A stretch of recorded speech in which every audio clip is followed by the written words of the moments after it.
pinatisan na manok. Ayan po. Simpleng luto pero masarap. Ayan po. Simpleng luto. Gusto ko sa maganda. Simpleng luto sa manok. Pinatisan na manok. Ayan. Yan po yung aming panangalian ngayong araw na to. Araw ng Sabado. Napakaganda ng init ng panahon ngayon. Summer na at pwede na maligo na naman sa ilog, sa dagat. Ayan. Kaya yung iba nag-iisip na kung saan maliligo, kung saan lugar, kung anong dagat o anong swimming pool pa ang pupuntahan. Ayan, habang nagluluto tayo, nandito tayo sa labas. Hello po, gandang tanghali. Anong oras na ba? Mag-alas 11 na po ng umaga. Araw na Sabado.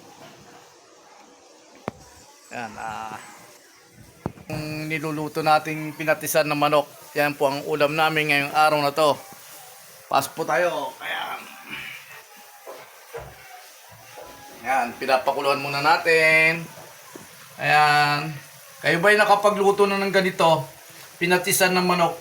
Oh, walang sahog. Ang sahog lang naman ang halo nito ay suka, tubig, paminta, bechin.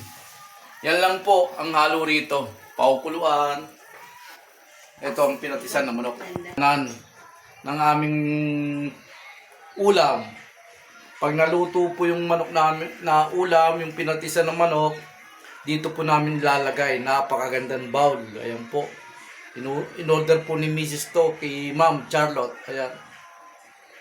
Ang ganda, no? Wow, mamahalin. Yan. Napakagandang kulay. Napakaganda ng bulaklak ng design. Oh. Pang mayayamanin na lalagyanan. Yayamanin ang lalagyanan. Oh. Talagang nilabas ni Mrs. para sa niluluto naming patis. Pinatisan na manok.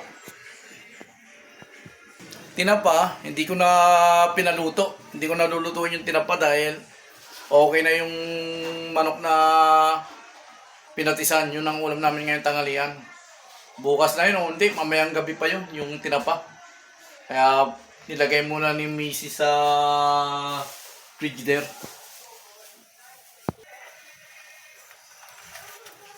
Sarap.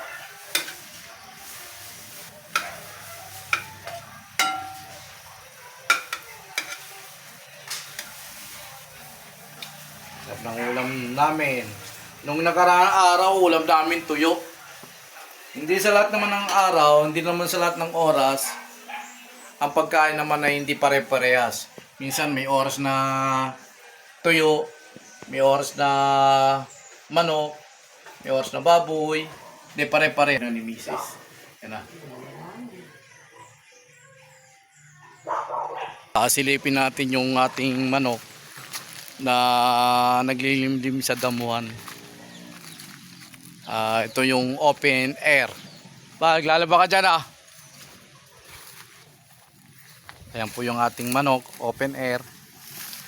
Papakita ko po sa inyo. Yan, naglimlim dyan. Yan po. Yan. Yan. Yan po siya naglimlim. Hindi siya naglimlim sa itlugan. Dito sa damuhan naglimlim. Buti na lang, maaraw. Hindi umuulan. Dahil kung umuulan, ako bugok naman to. Bugok to pag umuulan. Kaya swerte na lang at hindi umulan maaraw. Tama yung paglimlim naman niya sa damuhan.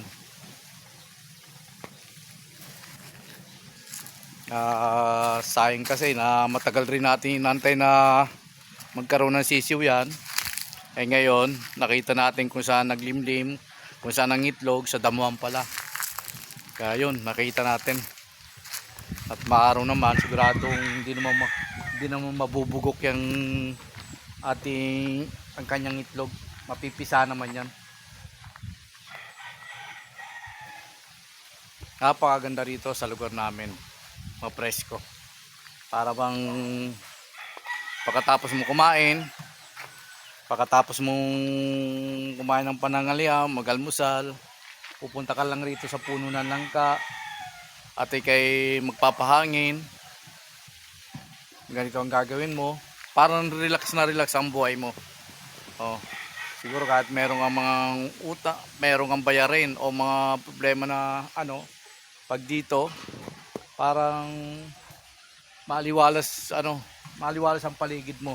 Lalo na andyan yung mga manok ko. Kung mahilig kayo sa manok, isang bagay yan na pangpatanggal rin sa mga pampatanggal sa stress ng buhay ng isang tao. Kung kayo mahilig sa manok, ayan. Pasyal-pasyal dito sa lugar namin, dito sa maliit na manukan, backyard. Ayan. Hindi nakakasawa pumunta rito sa pagkikay walang ginagawa. Punta na natin yung ating lutong pinatisang manok dahil bumili pa ng mantika dahil kailangan pag katuyo nun, pipirituin muna sa mantika yon para yun ang sinabing pinatisan ng manok pero prito sa mantika. Punta na natin. Ayan yung ating pinatisan, hindi pa siya luto at nagpabili pa tayo ng mantika bago lutuin. Ayan. At ito, nandito na yung mantika, sasaling ko muna. Nakabili na ng mantika, buksan natin yung kalan.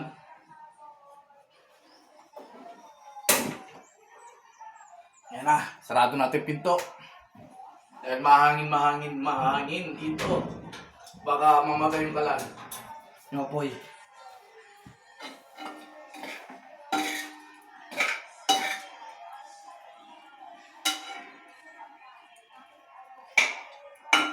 Yung mantika, lalagyan na natin.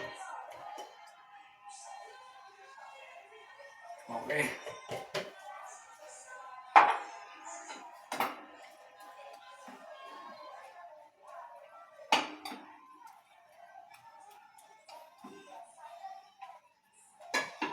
Lagyan natin dito sa tray. Ayan. Ayan, tapos ng pagluto ko ng pinatisan ng manok, total luto ko na yung kanin. Kami ay kakain na po. Please follow and share to my YouTube channel. Go, let's go.